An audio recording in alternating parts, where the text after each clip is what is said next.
What's up, fam? This is Scorch the Fears. I don't even know what episode we're on. They keep forgetting to put the episodes in there. All my assistants don't. They used to put the episodes in there. They were on 90 or something like that. I'm not sure. But guys, we have an incredibly special guest today.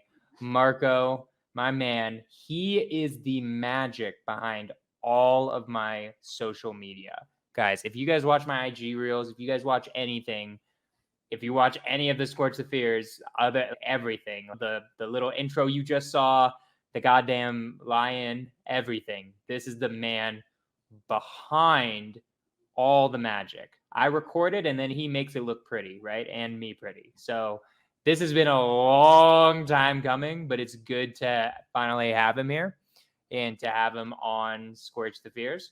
So Marco, how are you doing, my man? Welcome to the podcast. Awesome. I'm doing great, man. I appreciate obviously having me on here, and thank you so much for all the praises, man. I appreciate you so much, dude. I mean, you do an Um, insanely good job. I love all of my social media. You go above and beyond on so many different things. I'm super appreciative of you. And I've been meaning to do this for a long time anyway. So, yeah, man. So, real quick, introduce yourself, just like who you are, what your business is, just what you're doing in general. I may obviously mainly interact with you on the social media side and some of the private money lending side. We're going to get into that, but like quickly, just give the audience, for the people who don't know you, a little background on like your real estate side, your social media side, just like what you're doing. yeah, absolutely. So my name is Marco Rivera. I've been doing real estate for just about 5 years, roughly now. My entrepreneurship journey started way back when I was just like 22, 21 years old. And I run an entire social media branding, marketing sort of agency. It's a hybrid of a bunch of different things all in one, websites and all that stuff. But yeah, I'm a father of 4 kids, married, been married to my high school sweetheart since high school. So that's kind of a quick introduction of who I am. I do private money lending in real estate. I didn't start always that way. The first year or so, I was actually doing the wholesaling, doing the flips, doing the creative deal sort of thing. And I just stumbled upon private money lending. And then I figured out a way that works. And I've just been scaling it since. Love it. Love it so much. So good. So, all right. This is the classic question I always start with. So I'm going to start with you. Why, when you were just starting off in entrepreneurship, what was your first entrepreneurial journey? And what fears were you dealing with? What fears did you have to deal with when you were starting out? What was the things, what were your challenges that to your mindset that you needed to overcome when you were starting out, and how did you overcome them? All right, great question. So, my first entrepreneurship journey, I would have to say, was eBay. I was in college when I was doing eBay, and I did several things on eBay. Believe it or not, this was when my wife was currently doing more of W-2 type of work, and I was doing W-2 kind of work, but then I was doing eBay. Back then, I think I was doing just like distribution work for like a big warehouse, and then I would come home and I would do eBay. On eBay, I would just sell like the most random things back then when I was, 22, 21. The most popular things that I knew was selling pretty quickly was like custom artwork, rendered trading cards, which was things like Pokemon and Yu-Gi-Oh and Magic the Gathering, all these like, playing tournament type of games or whatnot and people were into. I would take original cards and I will alter their art with actual paints and pens and stuff, and like make a regular card be like full frame card, and it would be customized where like, it would be a Pokemon Squirtle in an outfit of a red Power Ranger or the green Power Ranger or something like that, right? Something crazy. Pretty But cool. and I would sell them, and the card would cost me like maybe 10 cents to buy, and I would sell these things for like $120, $130, sometimes $200, giving me like 1,000 plus returns on my investment. That was Right. like the first entrepreneurship journey. We really want to consider it an eBay store entrepreneurship because technically it was kind of, I worked when I wanted to. I sold the stuff when I wanted to. And eBay became like a thing. And I still have a 1,200 something plus rating with 100% feedback on this account, which I don't use as much at all anymore.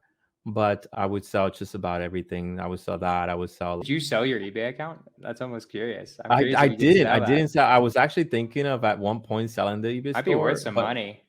it probably would, but I kind of, because every so often, I still have items there that people can order. People can still order jailbroken Fire Sticks, and I know how to jailbreak Fire Sticks with, like, where you can have all the channels, all the pay-per-view, all the movies, everything you want, literally at the fingertip of, like, your Fire Stick remote. So that still sells like hotcake, especially during Black Friday, because I can buy the Fire Sticks for like $25. Then I can sell them for 100 a piece, all broken and everything for people, and people still buy them. So I still have it. It still makes me passive income here and there. And I wouldn't say it's true passive, because I do have to jailbreak the Fire Sticks by order, because I don't like pre-buying them a lot. I just keep a couple and then send some out. So, I've thought about it. I've thought about it. But that was my first entrepreneurship that I'm actually still using till today. I don't use it as much, but it's still there. So that was more And of a side hustle, though, right? that's, That yeah, sounded it's more of like a a side side hustle. What hustle. was like first Yeah. like real business where, like, oh damn, I got to put in like hours, capital, where there was like some risk to it? Because that's like, I know the side hustle journey. That's always cool and stuff like that. But we want to know, like, when you really, like, started a business where, like, things could potentially go sour in a way that would be bad. Yeah, so that definitely was what I run today, which was Easy Graphic Studios. This was when my wife was fully working. I was completely out of the W-2 field. We had kids. So I had to stay home and make sure that I can cover her and back her up with the kids and the house and everything like that.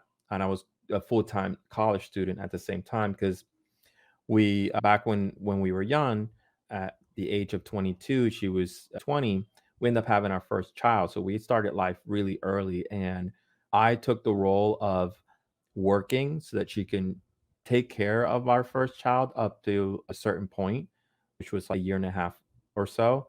And then once I saw that everything was balanced, I said, okay, it's time for you to go finish your 4-year degree. So I took a back seat so that she can finish her degree while she's working. And so that's kind of how that happened. And so we were both full-time student, and she was a full-time student and a full-time worker. So my job was just kind of save us as much money as possible with daycare and the expenses that come with raising a child. So I started to really go deep into my eBay, which led me and stumbled across doing freelancing. That's where I found freelancing. And so I started with the idea of, me and my wife were artists at heart. We went to art school together. We did a lot of art crafts and stuff together. And I was really fond of the digital side of stuff. So I started to kind of YouTube educate myself on, like, how to use Adobe, how to, use the all the Adobe programs like Photoshop, Premiere Pro, After Effects, all that stuff. And I started to just kind of do things. Family members that had like little businesses, restaurant, and another family member of mine was running a landscape business type of thing. And I started to do like small project tasks here and there. And I was like, you know what? I'm not currently making any money, and I'm not working. I'm just going to school. Let's actually dive into this and see where it goes. Missy was not fond of it at first, my wife, because she wanted me to have some sort of part-time job to bring in income.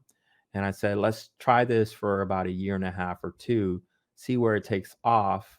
And then if nothing happens, like, we'll go the W-2 route, right? And so I went that route.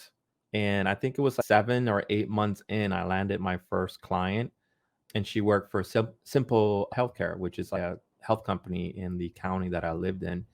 And she just helped doctors do mail marketing. So, like, those little postcards that you get in the mail with like doctor's picture in the back and like some sort of like marketing. That's what she did. So she needed someone to go and take photos to these doctors' offices. So you would go and take photos, and then you would bring them back, and then you would render them on Photoshop and get them on a flyer template.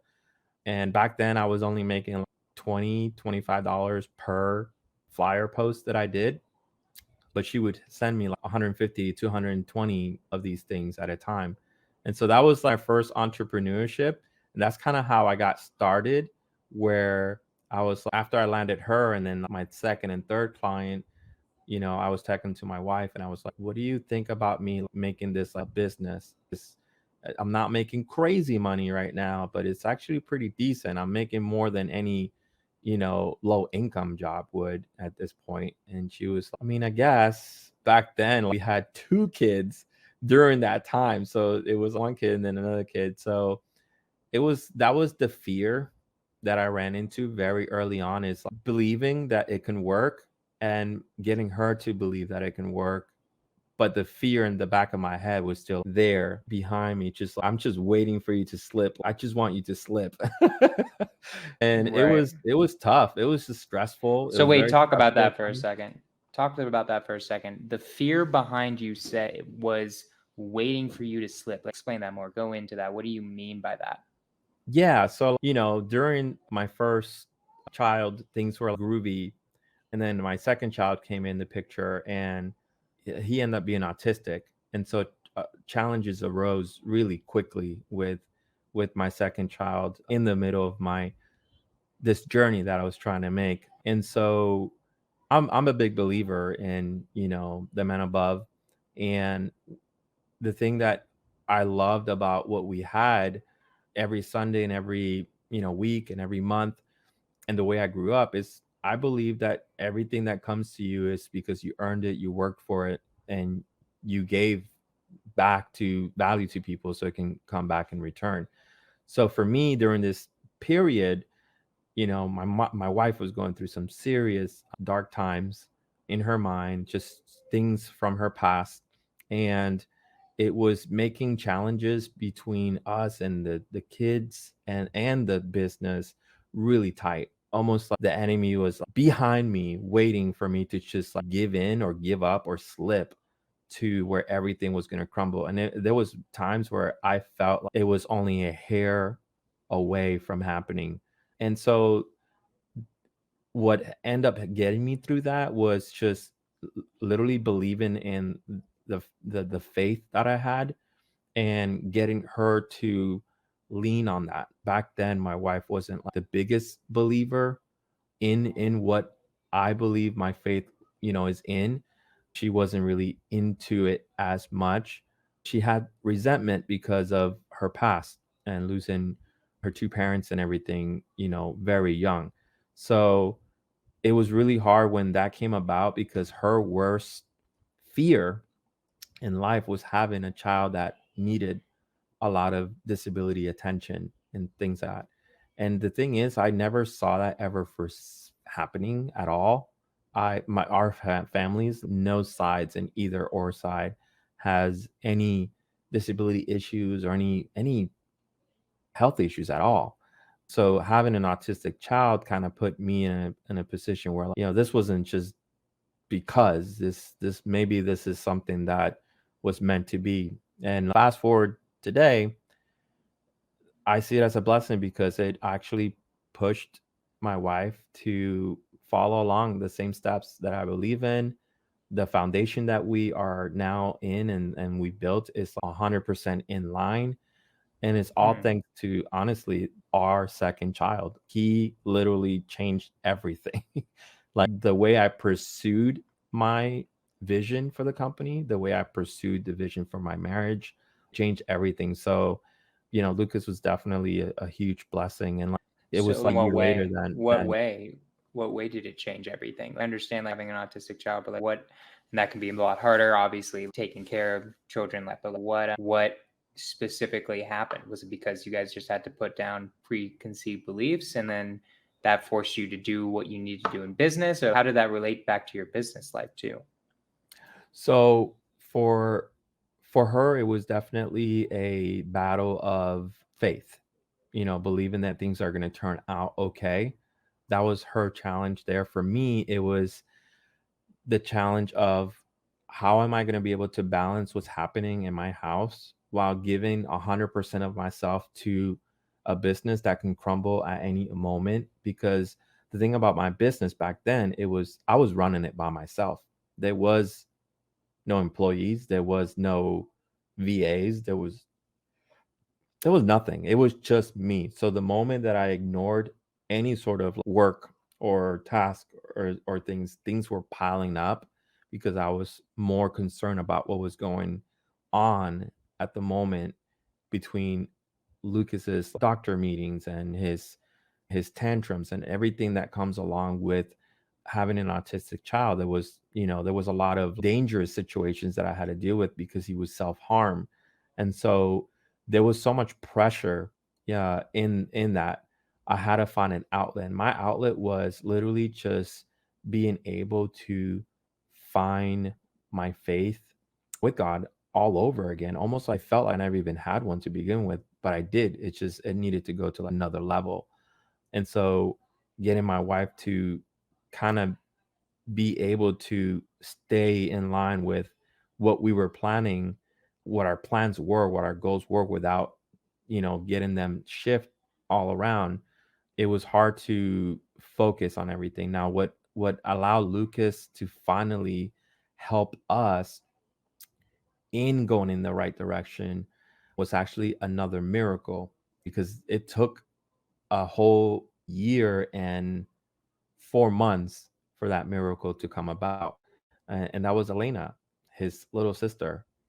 Up until before then, we didn't know if we were going to be able to do a lot for Lucas. He was just off the rails. He was at the highest spectrum of autism that can be. And so it was either I drop the business and I fully become focused on trying to help my son, and then Missy continues to work, or I continue my dream and then risk Missy dropping her entire W 2 to focus on Lucas. So it was a very tough decision to make at that point. But when we were thinking about this decision, Elena came along, which is my little girl, and she was only like 4 months old when Lucas just took a turn. We knew how dangerous Lucas was. He was self-harming. He was a danger to his older brother who and those around him because he was very aggressive with his tantrums. So what ended up happening is Elena came in the picture, and so we were on alert all the time. There's no way we could have left our eyes off her because we knew that Lucas was not really the best safe brother in the house. So we slipped one time. It was 4 months in. We were in the kitchen and we were making pizza from scratch. And I went to help Missy because she had been frustrated about something. And after I finished helping her, she was super thankful. But like immediately, she was like, "If you're here, where's Selena?" And we both kind of already knew, like, crud. We kept our eyes off her, and all I did was just look over, and Lucas is literally right over her. Just like her face is pointing north, his forehead is pointing south. He's just looking over her, and he's at a distance. Like he was on the other side of the house. So Missy immediately started to run over. But as I saw what was happening, because I was actually looking at what was happening, I grabbed her and I said, "Wait, hold on." And she was kind of shook by it because I kind of made it like an immediate, like, hold on, give it time. And the best thing happened, dude. Lucas, for the first time ever, straight stared into her eyes from that position that he was in. He was just looking right into her eyes. Lucas never looks into anybody's eyes, period, before that. And we walk slowly so we don't alert him of anything. And he finally looks up, and I was like, "It's your sister. You want to say hi to your sister?" And I remember he looked back down and he went down and kissed her forehead. He's never shown any sort of physical touch or emotion to anybody. Hmm. It's the craziest thing that what we were witnessing. Missy like broke down in tears. I was heartbroken. I was just a mess. And to me, I've been praying all that whole time and up until that point for Lucas to take a turning point, and that was it, bro. From then on, like, everything changed. Like talking about like, hugs, looking into your eyes, showing emotions. He still was fearless of nothing. He did not fear anything. And so he was still a danger to himself in the fact that he can tolerate pain. So he didn't know pain.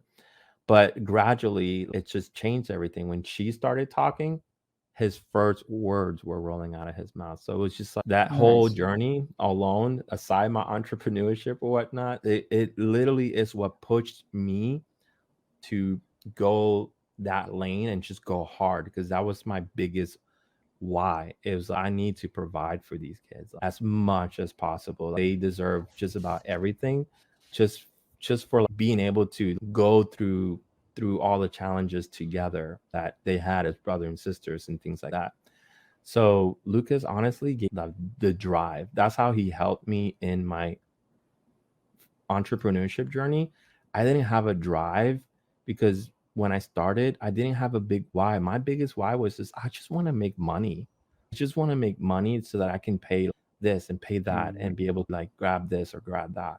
There wasn't like a big why. But then that Lucas changed that for me because he he literally became like the center of everything around us.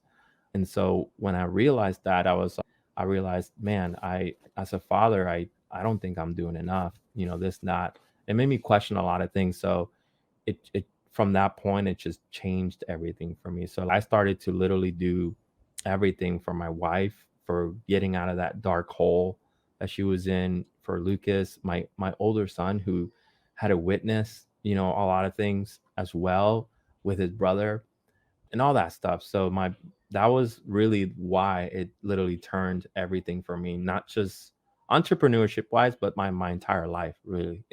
Gotcha. I mean, that's a beautiful story, man. I remember you telling me that story when we were in Florida, when we were getting lunch in Florida. And so it honestly is beautiful. Talk real quick about a father's instinct and how you use that in your entrepreneurship journey. I obviously have no idea because I don't have kids. I can imagine it, but obviously it's completely different than actually having kids. I can imagine what I would do because one of my biggest whys is being able to retire my parents, right? Which is not as urgent and not as it will eventually be my responsibility, but it's not like right now my responsibility. I got to pay for everything they do right now. I'm in charge of this little human's life the entire time. So talk a little bit about just like how having children in general, I mean, having Lucas in that story definitely did it, but then also having children in general and having a family, how that can be used as a why to overcome some of your fears. Because we haven't even talked about your fears as much with like starting the business. We talked a little bit about it, but it sounds like that basically absolutely just drove you, if I'm not mistaken. So I talk a little mean, bit yeah, about that. you're absolutely right. I mean, my fears kicked in more when my children started coming into play because that is the father instinct, you know, it's the fear of failing, the fear of not being able to provide for them, the fear of not being able to role model for them. There's so many fears that come along the way. The fear of just like saying the wrong thing at the wrong time in their presence and giving them a different view of you, a different image of you.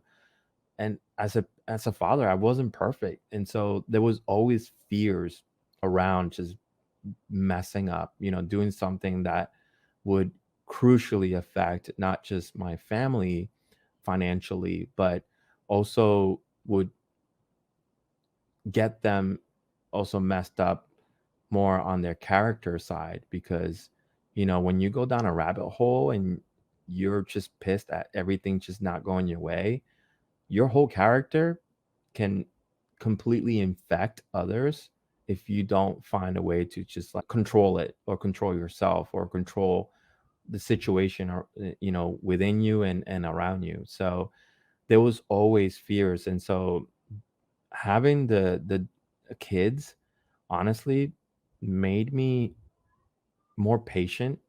I had to be more patient. I've never been as patient as I have I am now compared to how I was when I was young. I see it with me, because definitely you got to be patient with me a lot, because sometimes there's either a miscommunication or I'm just not getting something with the social media.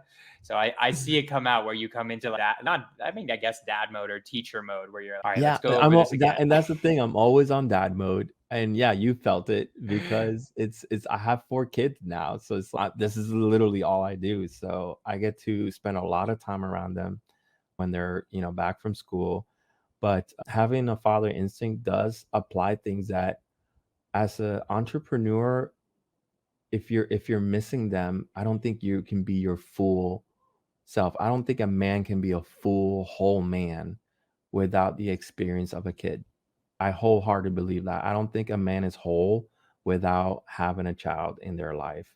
It completes you. It's almost like a whole circle of life, just because the abundance that comes with it, the the patience that comes with it, the wisdom that you have to have around it, and then all the other things that apply to it, the love, unconditional type of love as well. So it honestly, it is a blessing to have that, because it does fuel everything I do. Everything I do it for them. And whenever I'm doing something that can jeopardize it, I'm always thinking, okay, what's the safe route that I can go about this so I don't jeopardize anything that I've built for them so far? That can be planning a vacation trip that went wrong. How can I fix it right away? Type of thing. Because I don't want them to have a moment where they didn't enjoy any of it, right? So that I think being a parent is actually an amazing why. Other people have different whys, but for me, I think it's my best why. I wouldn't I don't know if I would be here in the position that I am as a private money lender and a business owner of an agency without them. I don't think I would have gotten this far without them. That's the crazy part. If I had gone back and never had kids, I don't know where I would be today, to be honest with you, which is scary really thinking about it, that I don't believe that I would have been the person I am today or as successful as I am today without them. I think I would have been just a regular human being doing regular things, doing W-2 kind of thing, But Makes sense. that's my belief in that. But the fears definitely came in because of them. It was the fear of everything. I still do it today. There's not a single week I go without not fearing, okay, what, you know, if I private lend 400K into this deal right now, how do I not put my family at jeopardy? Because I'm always putting money on the line in real estate, and every single transaction is one step away from putting my family in jeopardy Gotcha. because I go big. And so, it's always a fear, Jonah. Oh, it's never gonna go away. I gotcha. Yeah, no, it makes sense. And I mean, it's an interesting thought. It's something I've heard from people like Jordan Peterson and my dad. I've heard a lot where it is, you aren't you're never really responsible as a man until you have kids, right? Like, you don't really understand. Like, it is really hard to mature fully until you have 100%, until you have someone who's completely dependent on you fully, right?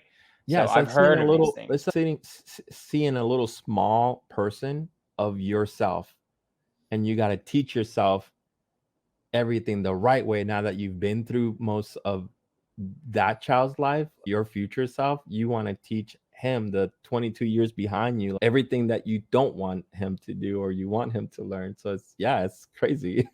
Yeah, 100%. So let's talk a little bit about the private money lending real quick, in the sense of, so your private money lending journey. Let's talk about the fears with it. So do you still have fears every time you lend out money? Are you lending out your 100%. own money?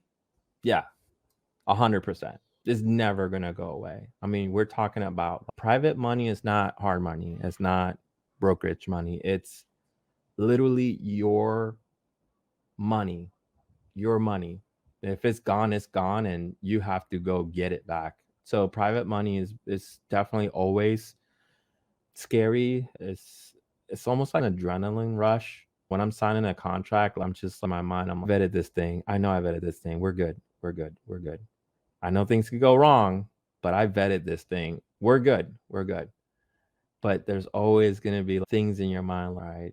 You know, it's about payday time. Is this going to close on time? Is this going to close on time? Is anything going to come up? So there's always risk in private money lending. And any private money lender tells you that they don't fear lending money out, they're lying 100%. I won't lie, I've lent out money before and I'm still nervous about it to this day, right? I actually technically have a lot of money out. I have an assignment fee I lent out. It wouldn't work unless I turned it into a seller financing deal. And that guy is taking a little while on the rehab. He told me he'd be done by May, and he has till October, or November, but it's a little nerve wracking.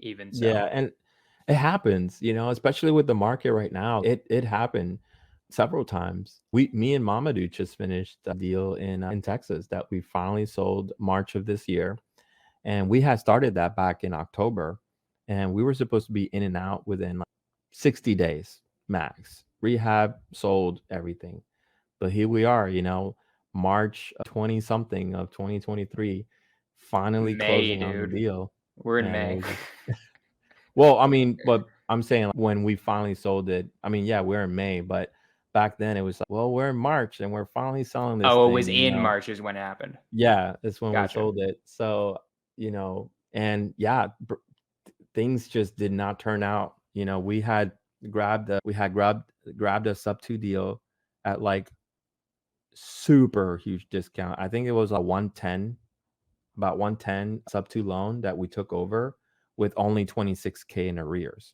So that was really the expense there. We gave the seller 15K to walk away, and we ate the 26K in arrears up front because the house had been paid for so long. The 26K in arrears was going to go more towards the principal than interest. So we knew when we sell the house we were going to get that back. So we were okay taking the upfront cost. But yeah, we took over a $110,000 mortgage that was left, and the property, back when we actually did all the numbers and penciled it out with a realtor in Texas, because the thing is, Texas is private.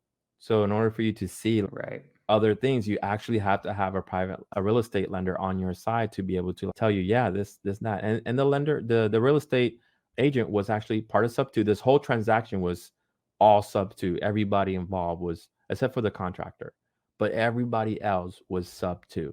So he told us, yeah, I mean, the property appraises easily, probably for 405. Okay, this is a easy slam in the park. If we rehab it and sell it, 4 or 5K based on comps is what we can sell it for. Mind you, now this was in October, end of September, going into October. We had no idea what was actually coming right after that curve. So once we were in the renovation, things just started going. We ended up spending way more on labor. We didn't realize how expensive labor in Texas was. We ended up paying like $32,000 just in labor, no material costs or nothing, Damn. on a rehab that we were budgeting for like 70K. But we ended up spending 150K. That's like California labor. Just FYI, Yeah, that's like California types of labor. But anyways, yeah. So there was that. So we ran into that pickle, and then while we were rehabbing, we ended up running into a rat situation that we had no idea about. We ended up running into a roof situation, so we had to replace the whole roof. And so yeah, at 65K budgeted rehab turned into 155K for rehab. oh, that is why I don't flip, ladies and gentlemen. That's why I love wholesaling and just Yeah. wrapping creative financing deals. Yeah. God dang, dude. So luckily for us though, this is the great thing, guys, is because there was such a big spread between the 110 in arrears, and I mean the 110K loan and the 26K in arrears with the 15K to the seller, we were all into this deal for somewhere around like 140 something. Maybe you can do the math, but it was like under 150 or so. So the What did it fact sell that we for? were in the 150 or so range and the ARV was still at 375 conservatively, we knew we had plenty of spread still, even if we You brought still in. made a good profit there. Yeah, yeah. But yeah, that all that happened. And when we were ready to put it on the market, it was the worst time. It was like the end of December, which nothing is moving. So it didn't move. It didn't move at all. So we went the creative finance route. So we try to owner seller finance it, or do the creative where they bring a down payment and maybe go the long route. We got a lot of bites. Someone was willing to bring 80K down and then do 9% amortization on a price of about 420. We were trying to sell it for like 420. That's pretty good. That's 20% down plus a crazy. Yeah, they were willing rate. to bring a lot down, but it wasn't going to pay out the money that we put into the deal for the rehab. So remember, all in, we were in 150K of our own money, aside obviously the mortgage that was already in place. We were 150K in of our own funds. So we kind of fished around. Finally, we landed a VA buyer who was already pre-approved for 350K.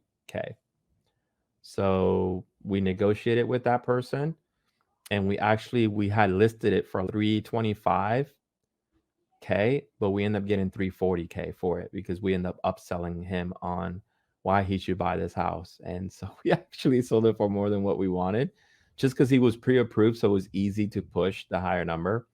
And yeah, we pretty much came out clean. But as a private money lender, guys, I was just like riding on that.